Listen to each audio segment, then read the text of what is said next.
Watch your, you always got to watch out. Without objection. Thank you. Second thing, Mr.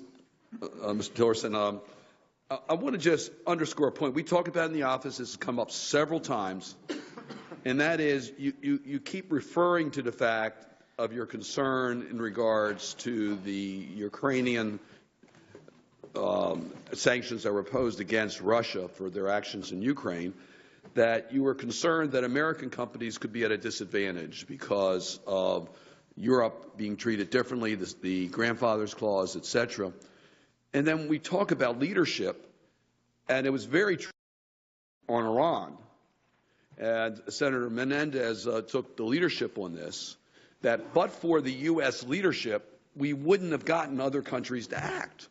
So if we take the position we're going to the lowest common denominator, we're not going to get anything really done. And you talk about being tough and taking tough positions. It requires leadership and requires us to be willing to go the extra amount. And one last point on this, and I agree with Senator Corker. We've never had any administration believe that Congress should take away their discretion. That is absolutely fact. Whether there's a Democrat or Republican administration, they just as soon do away with Congress. We understand that. We get it. But you, I assume, understand the advantage we have in America with the separation of branches of government. And it can be helpful to you as if you're confirmed as our principal negotiator, to have clear directions from Congress that you must impose sanctions, unless you get real progress towards the issues in which those sanctions will be imposed. Take advantage of the independent branch of government. Work with us so you can have those strong tools to help America's interests. I'm going to take most of my time on this round to go over an issue that Senator Corker and I have been working through, and I'm not going to spend a lot of time going over some of the issues on tax returns, and we'll save that for a different time for our committee because it really involves an internal debate here more so than our nominee. But as a result, I had sent to you 20 questions to answer that are related to the tax issues because we didn't have the tax returns. And before the close of business for asking questions, I will be proposing questions to you related to your tax issues in order to better understand areas that I think we need to have information on. We are concerned about the fact, I'm concerned, I think members of the committee are concerned, that you will have some private interests. You're going to continue to operate a farm. You're going to have a charitable foundation. You have a real estate firm, a real estate partnership. We need to know a little bit more how that operates from the person who's going to be Secretary of State. You have trusts that are being set up and how those payments are paid out over time. We need to have better understanding how that operates during your term if you're confirmed as Secretary of State. So that type of information is useful to us. I'm still trying to figure out exactly how this trust that you're taking restricted stock and, if confirmed,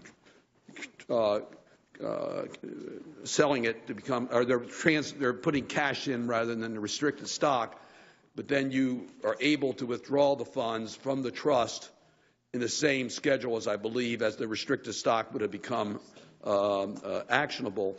But as a result of that, you're also putting contingencies on your receipts so you can defer the taxes, or at least, as I understand, defer taxes for a significant period of time. These are issues that I think we have to have more transparency on because they're big dollars. $180 million of understanding restricted stock. The tax consequences are about $70 million. And these are not types of tools that can be used by average Americans. So I think we need to know more about those types of issues. We also have concern about making sure that all of your employees have been properly documented and taxes paid. That's a standard issue that's been raised now in confirmation hearings. And Senator Corker and I may not think it's relevant to the final confirmations. I shouldn't say relevant, determinative to a final confirmation, but it's certainly relevant for us to have that information before we make those answers. So Mr. Tillerson, I'm going to ask you to answer these questions for the record. I hope we'll be able to get the cooperation in a timely way so that the committee can have this information before we're called upon to act on your nomination. You can respond. I'm happy to try to answer the areas of concern you have, and I indicated that in the original questionnaire, that it's my objective to address concerns you have. You know, I'm also, though, mindful of privacy issues that are afforded to every American, and the privacy issues that are afforded under individuals' tax returns. So I will do my best to answer the questions that you have, but I hope you'll also respect the privacy of myself and my family and the longstanding tradition of the privacy of individuals' tax returns. And I can assure you that will absolutely be observed. As I had explained to Senator Corker, much of this information is not even reviewed by members. It's strictly by people who can tell us whether we have a problem or not. So I absolutely respect what you're saying, and my full intentions are to fully maintain your legitimate rights of privacy. I look forward to following up on that, and I thank you for your reply. Thank you. Just for the edification of the committee,